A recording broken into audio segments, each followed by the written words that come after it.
자, 우리 오늘 말씀의 제목은 어둠 가운데 찾아오신 하나님입니다. 어둠 가운데 찾아오신 하나님. 지난주에 많이 추웠습니다. 지난 22일이 소설이었어요. 소설 아세요? 우리 책 읽는 소설 말고 작은 비, 눈 내린다. 소설이에요. 눈이 오진 않았지만 우리나라가 24절기가 있습니다. 동지, 하지 이런 것처럼 24절기. 1년을 24개로 나눈 거예요. 그래서 절기할 때 절자는 마디 절자입니다. 그리고 기간 할 때 기자예요.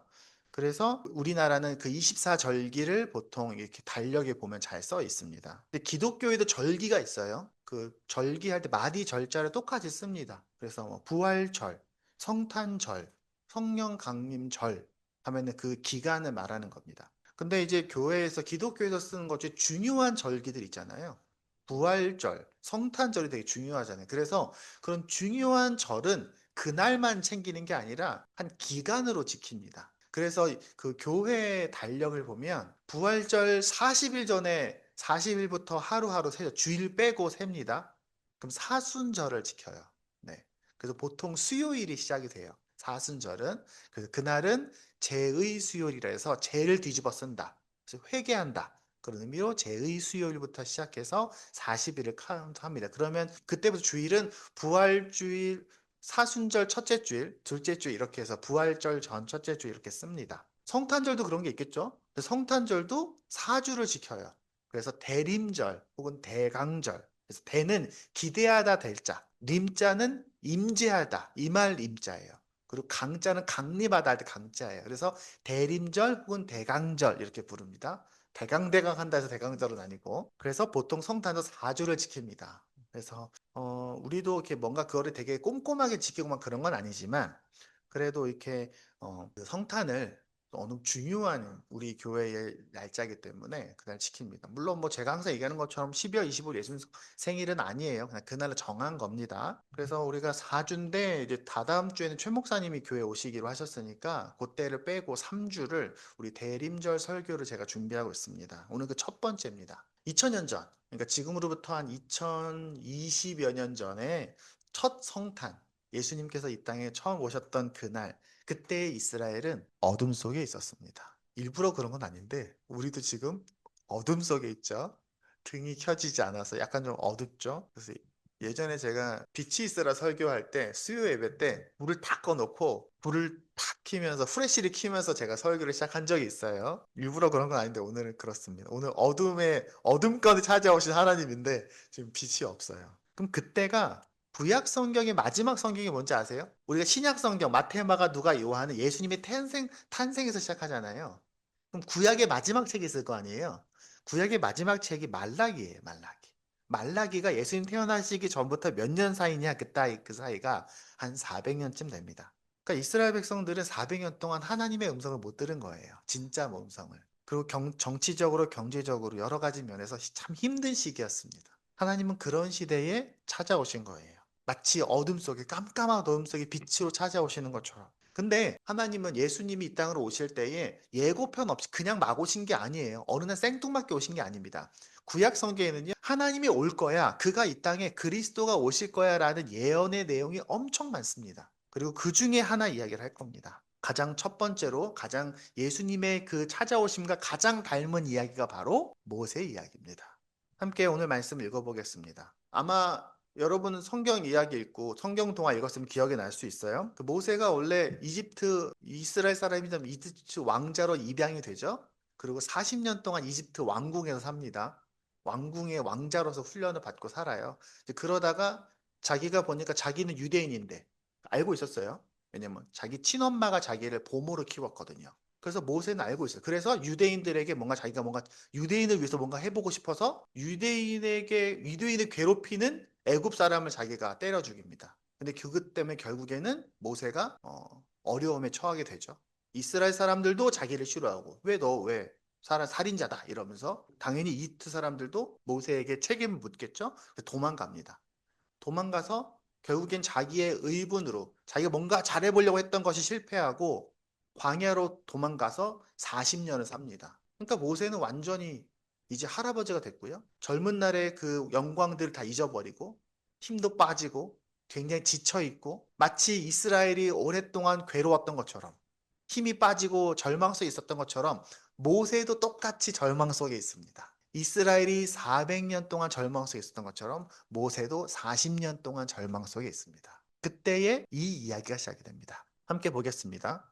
우리 말씀을 같이 좀 읽어보면 좋겠어요. 제가 읽겠습니다. 모세는 미디안 제사장인 그의 장인 이드로의 양떼를 치는 목자가 되었다. 그가 양떼를 몰고 광야를 지나서 하나님의 산 호렙으로 갔을 때에 거기에서 주님의 천사가 떨기 가운데서 이는 불꽃으로 그에게 나타났다. 그가 보니 떨기에 불이 붙는데도 그 떨기가 타서 없어지지 않았다. 어떤 나무가 있는데 나무에 불이 붙었어요. 아까 그림 보는 것처럼 나무에 불이 붙었는데 타지 않은 거예요. 하나님의 영원하심을 보여주는 겁니다. 모세는 이 놀라운 광경을 좀 더 자세히 보고 어째서 그 떨기에 불에 타지 않는지 알아보아야겠다고 생각했다. 궁금해서 모세가 그것을 보려고 오는 것을 보시고 하나님의 떨기 가운데에서 모세야, 모세야 하고 그를 부르셨다. 모세가 대답하였다. 예, 제가 여기 있습니다. 모세가 직관적으로 알았던 것 같아요. 하나님이구나. 하나님이 말씀하셨다. 이리로 가까이 오지 말아라. 내가 서 있는 곳은 거룩한 땅이니 너는 신을 벗어라. 하나님이 또 말씀하셨다. 나는 너의 조상의 하나님, 곧 아브라함의 하나님, 이삭의 하나님, 야곱의 하나님이다. 모세는 하나님을 뵙기가 두려워서 얼굴을 가렸다. 너무 무서워서 얼굴을 가렸습니다. 주님께서 다시 말씀하셨다. 나는 이집트에 있는 나의 백성이 고통받는 것을 똑똑히 보았고 또 억압 때문에 괴로워서 부르짖는 소리를 들었다.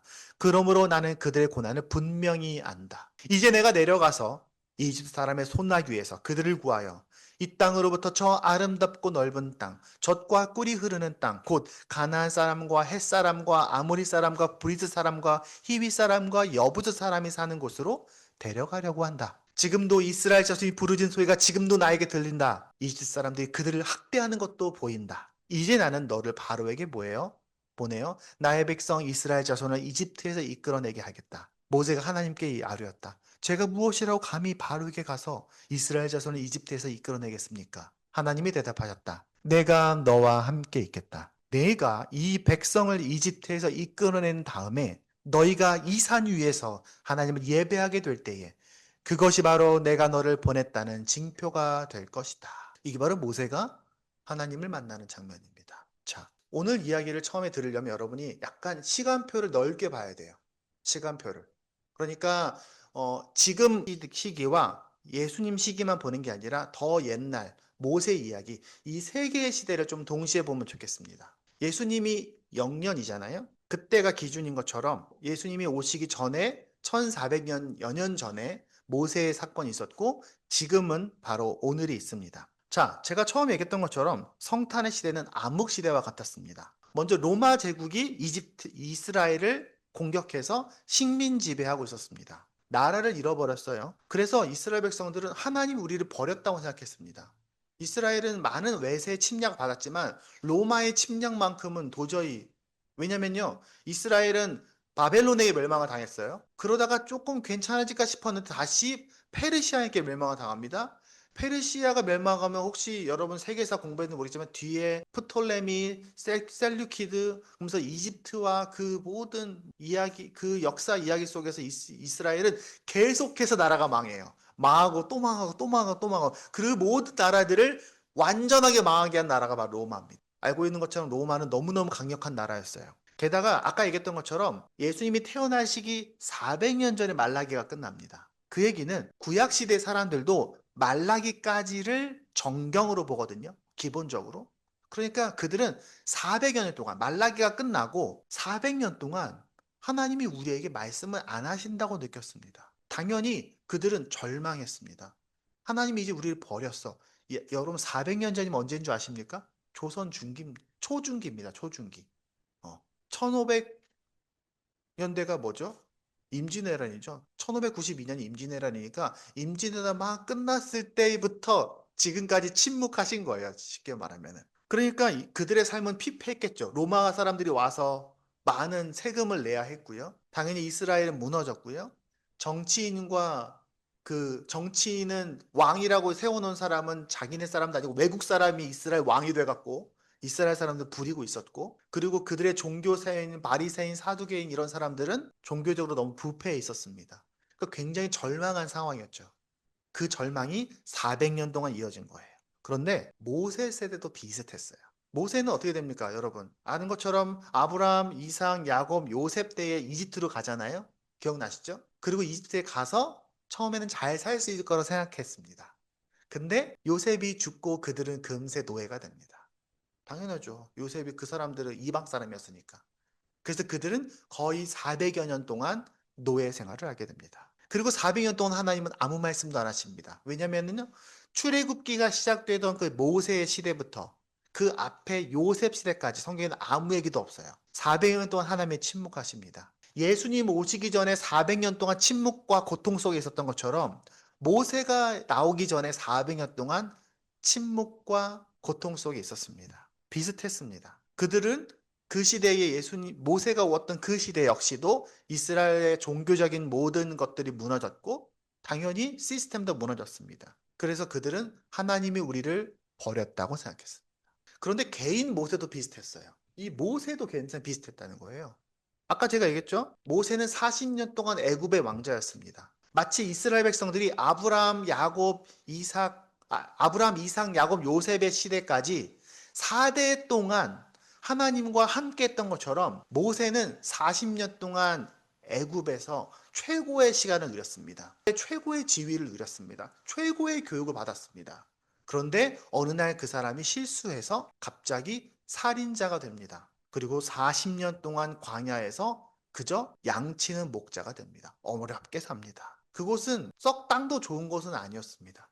그래서 40년 동안 모세는 할아버지가 되어버렸고, 이제는 이집트로 돌아갈 수도 없다고 생각했습니다. 그렇겠죠. 자기는 살인자인데. 그래서 힘도 다 빠졌고요. 절망 속에 있었습니다. 그러니까 예수님이 오실 때 그때 상태랑 모세가 올 때의 그 이스라엘 상태랑 하나님을 만나기 전 그 모세의 상태가 다 비슷한 겁니다. 우리도 근데 그럴 때가 있어요. 우리도 살면서 힘들 때가 있습니다. 답답할 때가 있습니다. 그리고 하나님이 나를 잊어버리셨나? 하나님이 이젠 더 이상 나랑 뭔가를 하고 싶지 않나? 라고 느낄 때가 있습니다. 저도 그럴 때가 있습니다. 저도 가끔은 답답함 속에 밤을 지샐 때가 있습니다. 제가 뭔가 기대하고 소망했던 것들이 잘 안 되고, 내가 뭔가 잘하고 있는 것 같지가 않고, 뭔가 길을 잘못 든 것 같고, 그만둬야 될 것 같고, 뭔가 내 상황들이 날 도와주지 않는 것 같고, 건강에 문제가 생길 수도 있고요. 직장에서 어려움이 있을 수도 있고, 그리고 사람과의 관계가 힘들 수도 있습니다. 그리고 그것이 되면요, 마음이 우울해지고요.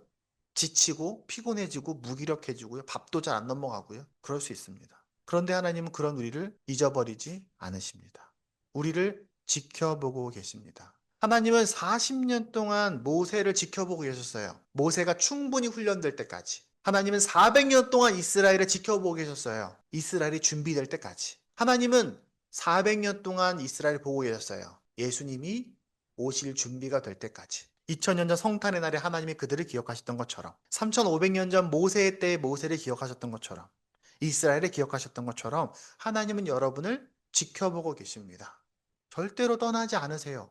가끔 우리의 마음에 하나님이 없는 것처럼, 멀리 계신 것처럼 느껴지지만 안 그러세요. 하나님 여러분을 지켜보고 계십니다. 성경은 언제나 그 얘기를 하고 있어요. 그리고 그분은 우리를 알고 계십니다. 지난주에 뉴스에 큰 뉴스가 있었습니다. 홍콩에서 큰 화재가 났어요. 제가 우리 아이들에도 얘기를 했는데 7개의 그 건물이 타오르는 그 영상을 뉴스를 보면서 너무 마음이 좀 무거웠습니다. 얼마나 많은 사람이 거기서 고통받았을까. 어제 사진 보니까 그때 불이 날 때 빠져나올 수가 없어서 실내에서 창밖을 찍은 사진을 누가 올렸더라고요. 창문 밖이 빨개요. 그 불이 타서 활활 타오르는데. 근데 우리가 보통 그런 뉴스를 보면 남 이야기라고 느껴질 수 있잖아요. 멀리서 저런 일이 있었나 보다. 근데 사실 제가 다른 나라 뉴스들보다도 그래도 홍콩은 좀 멀지도 않고 우리 같은 동양이고 그런 것도 있지만 저는 옛날 생각이 났어요. 예전에 저희 집에 불이 크게 났었거든요. 제가 전에도 한번 그런 얘기 했었습니다.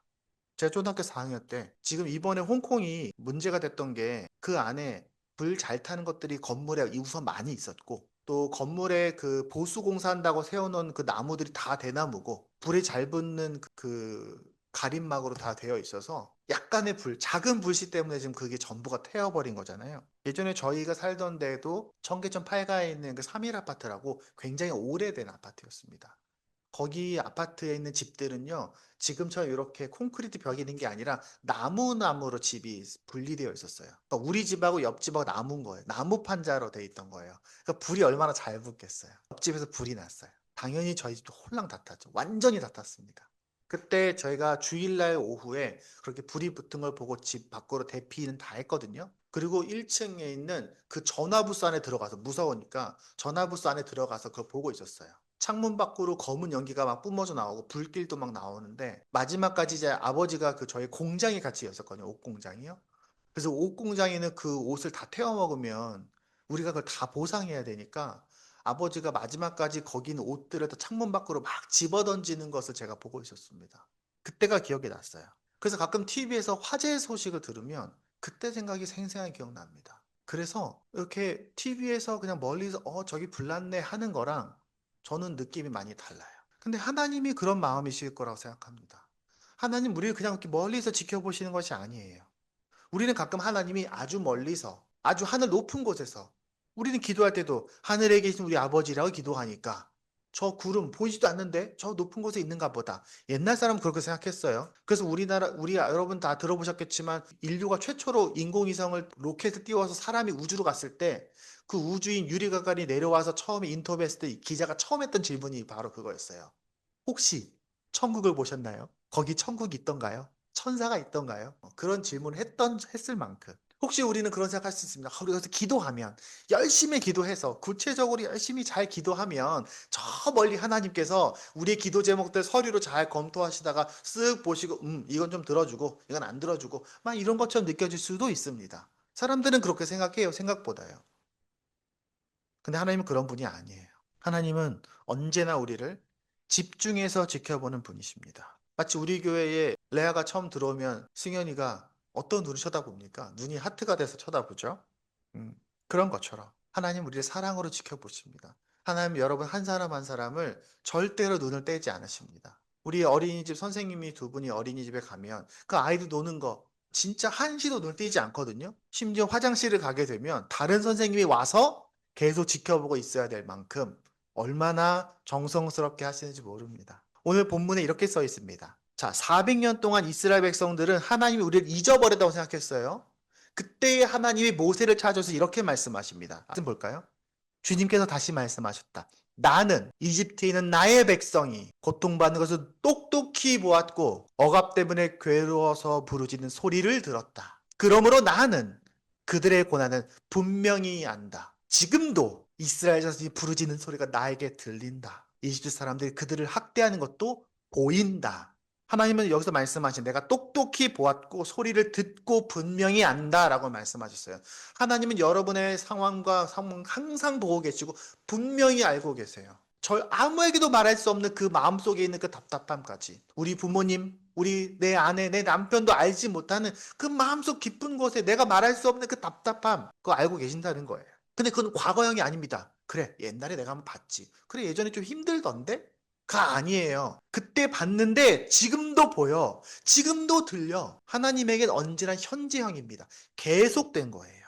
하나님의 관심은 잠깐 여러분을 보시는 게 아닙니다. 지금도 보인다라고 말씀하십니다. 우리는 가끔 그래요. 내 주위에 있는 사람들이 제일 나를 잘 안다고 생각해요. 나랑 같이 있는 친구, 나랑 같은 언어를 쓰는, 나랑 말 잘하는 친구가 제일 나랑 가깝다고 느껴져요. 그리고 학교 선생님, 뭐 학원 선생님, 혹은 똑똑한 사람, 이런 사람들이 나를 가장 잘 알 거라 생각해요. 그래서 그런 사람들의 말에 귀를 기울입니다. 청소년들은 친구 말이 제일 중요하다고 생각해요. 실제로 그렇습니다. 설문조사를 하면요, 친구들에게, 청소년들에게 당신 누구를 가장 신뢰합니까? 라고 말하면 대부분 다 친구를 1번으로 꼽습니다. 그리고 학교 선생님을 꼽고요. 학교 선생님, 학원 선생님, 그리고 부모예요. 하지만 아니에요. 요즘 아이들은 인터넷을 신뢰합니다. 요즘에는 애들은 챗 GPT도 신뢰를 해요. 제가 지난주 병원 가니까 의사 선생님도 저한테 모니터로 챗 GPT를 띄워주시면서 거기에 저의 그 위에 대한 설명을 이렇게 쳐 넣으시고 그 설명을 읽어주시더라고요. 아니요. 그것들이 여러분 잘 아는 게 아니에요. 하나님만이 여러분을 잘 알고 계세요. 하나님만이 여러분을 잘 알고 있고 상황들을 알고 있고 과거도 알고 있고 여러분이 나아가야 할 바른 선택도 알고 계세요. 여러분은 우리 삶에서 나를 가장 잘 아는 사람, 가장 잘 아는 사람을 하나만 선택할 수 있어요. 인간은 여러 개의 주인을 선택할 수 없어요. 성경에서 하나님 예수님이 말씀하셨어요. 인간은 두 주인을 섬길 수 없다. 예수님이 말씀하셨어요. 여러분이 세상에 있는 것을 주인으로 삼을 때, 여러분이 친구를 주인으로 삼고, 여러분의 세상 문화를 주인으로 삼고, 여러분이 만나는 사람들을 주인으로 삼을 때, 여러분은 그것들에게 끌려다니게 됩니다. 하지만 하나님의 세상, 여러분의 주인으로 삼을 때, 여러분은 세상에 더 이상 끌려다니지 않게 됩니다. 여러분, 세상은 여러분을 사랑하지 않아요. 제가 다시 한번 말합니다.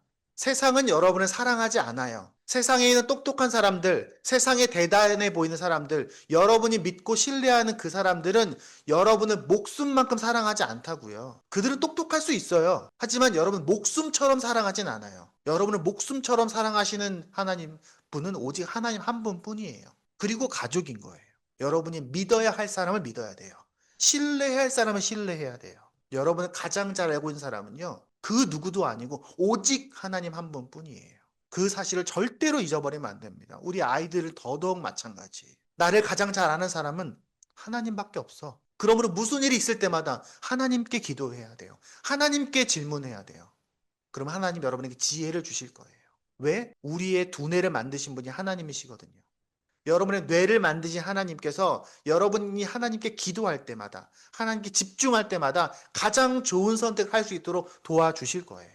그리고 그 하나님은 우리를 찾아오십니다. 하나님은 우리를 멀리서 그냥 살펴보시면서, 멀리서 야 그래 알았어, 그리고 너가 알아서 좀 해봐, 그리고 너 알아서 나를 찾아와, 이렇게 말씀하시는 분이 아니에요. 8절 읽어볼까요? 8절에 보면요, 이스라엘 백성들이 고통 속에 있을 때 하나님이 모세에게 이렇게 말씀하십니다. 이제 내가 내려가서. 이게 되게 중요한 말씀입니다. 성경에는 그 전에는 이런 표현이 없어요. 그리고 당시 고대 근동에 있는 고대 문헌에도 이런 식의 표현이 없어요. 근데 이렇게 말하면 이제 내가 내려가서 이집트 사람의 손에서 그들을 구하여 이 땅으로부터 저 아름답고 넓은 땅, 젖과 꿀이 흐르는 땅, 곧 가나안 사람과 헷 사람과 아모리 사람과 브릿 사람과 히위 사람과 여부스 사람이 있는 곳으로 너희를 데려가려고 한다. 내가 내려가서 그들 데려갈 거야 라고 말씀하십니다. 내가 직접 내려갈 거야. 내가 직접 데려갈 거야. 내가 400년 동안 준비했어. 이겁니다. 여러분, 고대 역사 속의 신들은요, 대부분 인간이 신을 찾아가야 했습니다. 그래서 여러분 혹시 고대 그리스 신화나 뭐 호메로스, 일리아드, 오디세이 이런 책들을 다 읽어보면요, 대부분 무슨 내용이냐면 신을 찾아가는 이야기입니다. 신을 위해서 희생하는 이야기예요. 고생고생해서 신을 찾아가서 신에게 무언가를 바칠 때 신이 대답을 합니다. 대부분 그래요. 우리 아이들도 그런 고대 유명한 저서들을 언젠가 읽어보길 바랍니다. 그때 알게 돼요. 아, 완전 다르구나. 완전히 생각하는 게 다르구나. 그래서 고대 사람들은요, 제물을 드리거나 희생을 하거나 뭔가를 열심히 해서 신을 감동시키거나 신에게 유익을 주어야 했습니다. 그래서 그 신명기에 보면요, 너희 자녀들을 불태우지 마 이렇게 말합니다. 그게 무슨 말입니까? 다른 종교에서는 그렇게 했거든요. 다른 종교에서는 신을 감동시키기 위해서 자기의 처자들을 불태우는 제물을 드렸습니다. 실제로 그랬어요. 우리 여러분 혹시 불교에서도 그런 거 있잖아요. 최고의 불교에서 그 고행이 뭡니까? 자기 자신이 신에게, 불교에게 드려지는 것, 그 붓다를 그 불교에 자기를 드려지는 것이 최고의 고행이잖아요. 당시에 이집트 신, 메소포타미아의 여러 가지 신들, 심지어 유럽의 고대 신들, 그 신화들, 인도의 힌두교들 읽어봐도요, 대부분 그렇습니다. 불교에서는 불공을 드려야 되고요. 무당에게는 재물을 드려야 되고요. 세상의 대부분의 종교들은요, 신은 공짜로 뭔가를 대답해 주지 않아요. 대표적인 게 뭔지 아십니까? 심청입니다. 전 어릴 때 심청이를 굉장히 이상하다고 생각했어요. 전 교회 다녔잖아요. 그러니까 심청이 얘기를 읽는데 왜 아버지 눈을 떠주는데 공양미 300석이나 필요하지? 그렇잖아요. 심청이가 아버지 눈을 뜨게 하기 위해서 부처님이 이렇게 말씀하시는 거예요. 스님이 오셔서 공양미 300석을 바치면 아버지 눈을 뜨게 해줄 거야. 준비해. 근데 심청이가 공양미 300석 어떻게 준비해요? 공양미 300석이 얼마일까요? 제가 계산해 봤어요. 우리나라 시세로 한 1억쯤 됩니다. 1억 4천 정도 돼요.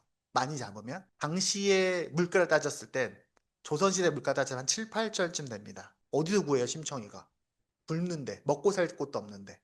결국엔 심청이 자기 목숨을 버리죠. 신에게 드릴 재물을 위해서 딸이 목숨을 버리고 1억 원어치의 쌀을 사서 신에게 드려야 아버지 눈이 떠지는 이야기예요. 심청이 이야기는. 근데 그게 너무 자연스러운 거죠. 왜? 그 시대 사람들에게 종교는 원래 그런 거니까. 인간이 상상할 수 있는 종교, 인간이 생각할 수 있는 무속이라는 개념이 그렇습니다. 근데 성경에는 하나님은 안 그래요. 아무런 이익도 없는데, 신을 위해 산 것이 아무것도 없는데 오히려 신을 원망하고 미워했는데, 그 하나님이 인간을 사랑해서 인간의 고통을 두고 볼 수 없어서 오랫동안 준비하시고 직접 내려가겠다고 말하는 분은 하나님밖에 없습니다. 오직 성경 하나님밖에 없어요. 우리는 무언가를 볼 때 뭐가 진짜인지, 이게 진짜인지 가짜인지를 구별할 때에는요, 결정적인 순간에 무슨 선택을 하는지를 보면 알 수 있습니다. 솔로몬의 심판에서, 여러분 솔로몬 이야기 아시죠? 솔로몬이 이렇게 있는데 엄마 두 명이 아이를 하나 데리고 옵니다. 그리고 두 엄마가 이렇게 말해요. 내가 진짜 엄마예요. 내가 진짜 엄마예요. 라고 말합니다. 그러니까 솔로몬이 이렇게 얘기하죠. 야, 저 애 반 잘라서 나눠줘. 이렇게 얘기합니다. 그러니까 둘 중에 한 엄마가 아니에요. 제가 엄마 아니에요. 저 엄마 주세요. 이렇게 말하죠. 그럼 반대쪽 엄마는 뭐라고 말합니까? 그래요. 반 잘라서 저 주세요. 이렇게 얘기합니다. 가짜 엄마는 엄마를 자르라고 하고요. 진짜 엄마는 자기 목숨을 버리고 아이를 살립니다. 무슨 얘기입니까? 만약에 정말 그랬다면, 정말로 두 여인이 아기를 데리고 솔로몬에게 왔어요. 근데 그렇게 말했는 이 여자가 저 엄마 아니라고 말하고 이 아이를 살리라고 말했다면 그 엄마는 어떻게 될까요? 왕에게 왔는데 거짓말하고, 당연히 그 여자는 죽는 거예요. 그 시대의 문화를 따르면. 엄마는 나 죽고 아이를 살리는 거예요. 그게 그 엄마의 선택이에요. 그러니까 솔로몬은 알아본 겁니다. 결정적 순간에 어떤 선택을 하느냐. 하나님은 결정적 순간에 자기를 목숨을 내어버리고 여러분을 선택하는 분이 하나님이에요. 그래서 하나님이 진짜라고 말하는 겁니다. 오늘 본문에서 하나님의 백성이, 그리고 모세가 하나님을 원망하고 낙심해 있을 때 하나님은 너 나를 위해서 뭘 바칠 거냐라고 물어보지 않아요. 너 나를 위해서 무엇을 희생할 거냐라고 물어보지 않아요. 그냥 이렇게 말합니다. 내가 너의 고통을 계속 듣고 있어. 내가 직접 가서 너희를 살릴 거야. 내가 너를 함께 할 거야 라고 말씀하십니다. 우리는 이 말씀 안에서 하나님이 왜 진짜인지, 왜 유일하게 하나님만이 진짜인지를 알 수 있는 겁니다. 오늘 본문에서 하나님이 모세를 통해서 이스라엘과 함께 하셨습니다. 하지만 1400년이 지나고 하나님의 때에 하나님은 모세를 통해서가 아니라 직접 이 땅에 인간으로 찾아오십니다. 그리고 진짜 인간이 되어서 아기 예수로 이 땅에 오셔서 우리를 위해서 십자가에 못 박혀 죽으시기까지 사랑하십니다. 그게 성탄이고요. 그래서 성탄이야말로 하나님이 왜 진짜인지를 우리에게 보여주는, 증명하는 사건입니다. 하나님은 우리에게도 동일하게 찾아오십니다. 여러분에게도 동일하게 찾아오십니다. 하나님은 여러분이 어떤 상황이든지 그 상황을 알고 계십니다.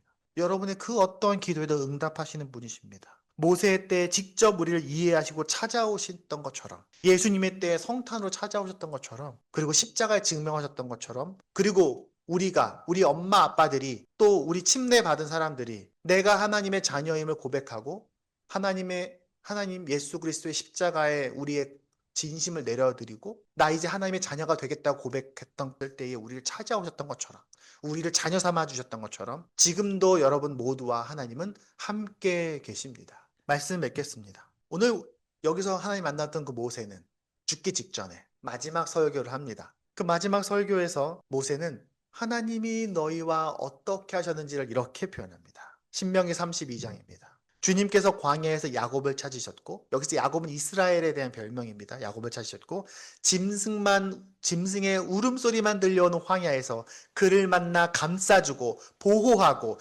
당신의 눈동자처럼 지켜주셨다. 마치 독수리가 그 보금자리를 뒤흔들고 새끼들을 위에서 퍼덕이며 날개를 펴서 그 새끼들을 받아 그 날개 위에 업어 나르듯이 주님께서만 홀로 그 백성을 인도하셨다. 다른 신들은 옆에 있지도 않았다. 그 하나님이 여러분과 함께 하심을 기억하십시오. 오직 하나님만이 여러분과 함께 하신다는 것을 기억하십시오. 그래서 그 하나님만을 여러분의 주인으로 삼으시기 바랍니다.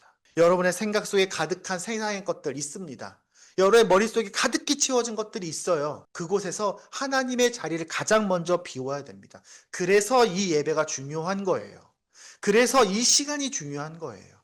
그래서 아침에 여러분이 만나는 그 말씀 한 구절이 중요한 겁니다. 그래서 하나님만 여러분에게 1번이 되어야 됩니다. 오늘 대림절로 여러분이 기다리는 그 성탄절은 그렇게 하나님이 여러분을 찾아오셨다는 것을 증명하는 사건이 있는 겁니다. 대림절을 보내는 이 시간, 어둠 속에 우리를 찾아오신 그 하나님을 기억하고 그분을 내 삶의 주인으로 모시는 여러분이 되기를 바랍니다. 그리고 성탄절마다 하나님을 새롭게 만나는 우리가 되기를 바랍니다. 그리고 매일 그 날을 경험하면 좋겠습니다. 기도하겠습니다.